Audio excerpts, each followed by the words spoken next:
Hi hello నమస్తే friends. మనం day 6లో hypnotism power గురించి తెలుసుకుందాం. హిప్నోటిజం పవర్‌ని ఎలా యూజ్ చేయాలి? ఏ విధంగా యూజ్ చేయాలో ఈరోజు పూర్తిగా తెలుసుకుందాం. సజెషన్స్, అవేకెనింగ్, ట్రాన్స్.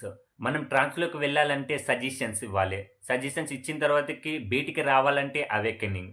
సజెషన్స్ ఏ విధంగా ఇవ్వాలంటే ట్రాన్స్‌లోకి వెళ్ళిన వ్యక్తికి నువ్వు హ్యాపీగా ఉన్నావు, సంతోషంగా ఉన్నావు అని స్లోగా మన వాయిస్ కంటే 30, 40% తగ్గించి చెప్పాలి. స్లోగా చెప్పాలి మనం. అప్పుడు మాత్రమే వారికి సబ్‌కాన్షియస్ మైండ్ యాక్టివేట్ అయితది. లేదంటే కాదు.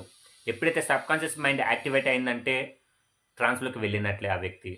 అవేకెనింగ్ ఎప్పుడైతే బయటికి రావడానికి ఎలా చెప్పాలంటే బేస్‌తోని నువ్వు బయటికి వస్తున్నావు. ఇప్పుడు మొత్తం సౌండ్స్ ఇనిపిస్తున్నాయి. నేను 3 కౌంట్ చేస్తా నువ్వు బయటికి వస్తావు. కొంచెం బేస్‌తోని చెప్పాలి.